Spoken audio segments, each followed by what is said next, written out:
Dietas e medicamentos para perda de peso e para a saúde do indivíduo com obesidade ou com sobrepeso também, que a gente sabe que o sobrepeso é um grande problema. Eu trouxe um artigo aqui publicado em maio de 2021, que ele trouxe algumas evidências interessantes sobre esses quesitos, tá? Quais são os quesitos interessantes? Qual é a melhor dieta, Gabriel, para perda de peso? Qual o melhor tipo de atividade para perda de peso?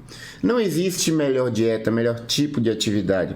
O que existe é maior adesão. Então, se você tiver mais adesão a determinado tipo de dieta, você vai perder mais peso. Se você tiver mais adesão a um tipo de atividade física, você vai perder mais peso. Por exemplo, eu peguei um paciente no meu consultório, um paciente de 140 quilos, e para esse paciente, a melhor atividade física era jogar peteca. Gabriel, mas como assim jogar peteca queima muita caloria?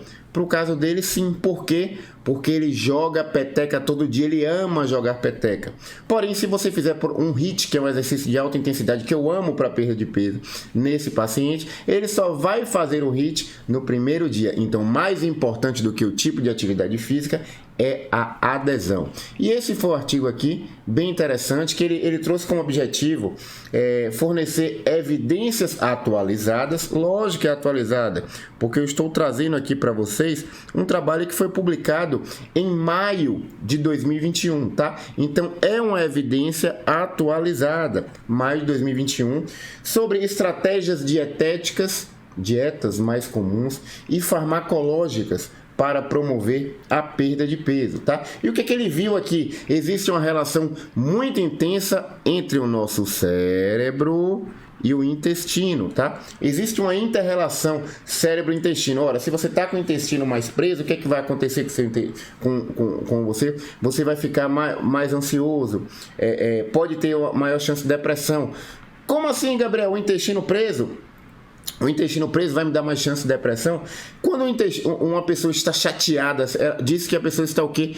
Enfesada. E o que quer dizer o termo enfesada?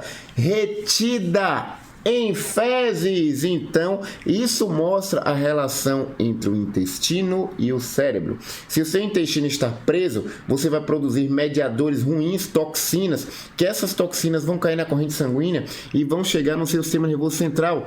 Então, o que é que vai acontecer? Você vai ficar nervoso, você vai ter uma maior chance de depressão. Essa é a completa inter-relação que você tem entre o cérebro e o intestino, tá? Existem alguns mediadores produzidos lá no seu intestino.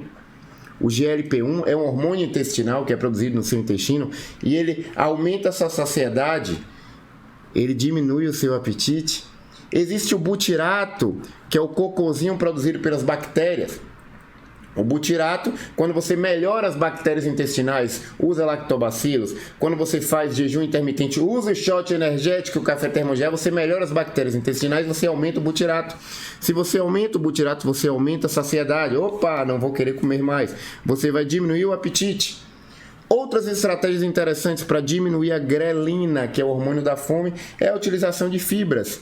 Eu gosto muito de utilizar as fibras na salada, por isso, antes do meu almoço, o que é que eu vou fazer? Eu vou encher o meu prato com bastante salada, porque ao comer essa salada, as fibras nessa salada vão diminuir a grelina, que é o hormônio da fome.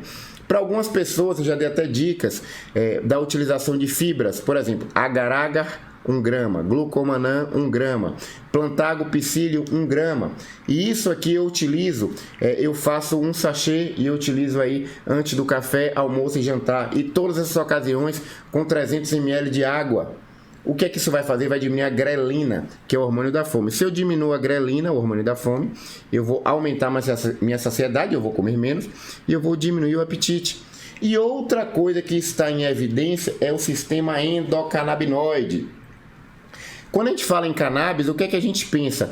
O indivíduo que ele faz uso através do fumo da cannabis, ou seja, da maconha, ele sente o que? A chamada larica, porque ele sente fome.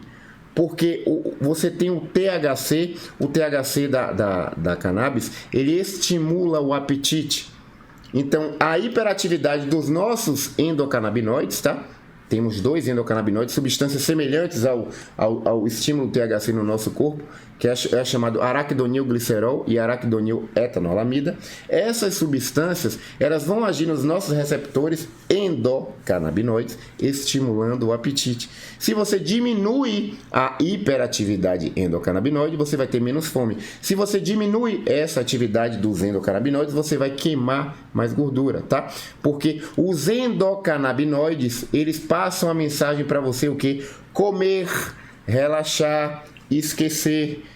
E a estimulação desses receptores vai fazer você engordar. Então a estratégia é você minimizar essa hiperatividade endocannabinoide. E hoje a gente consegue fazer isso com a substância chamada de CBD, que é o canabidiol, que é também chamada da cannabis medicinal. Ela atenua a hiperatividade endocannabinoide, diminuindo a ansiedade e diminuindo a fome, também aumentando a sua queima de gordura, tá?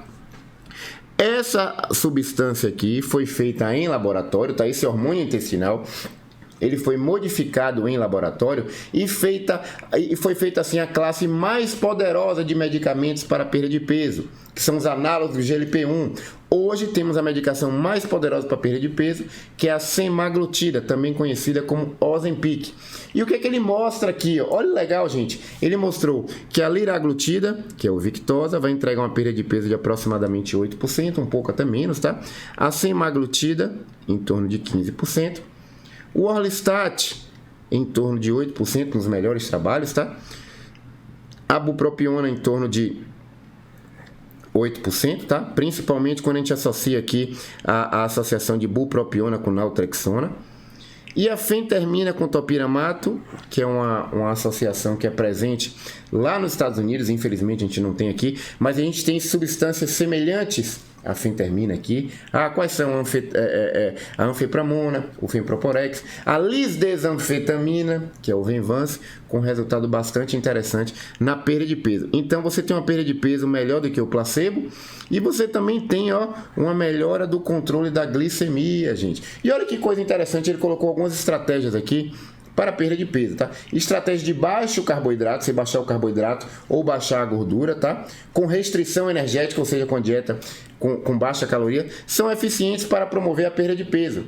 Dietas de baixo índice glicêmico são adequadas para pacientes com resistência à insulina. O que seria essa dieta de baixo índice glicêmico? Seria você utilizar substâncias específicas com baixo índice glicêmico, por exemplo, batata doce, as raízes, tá?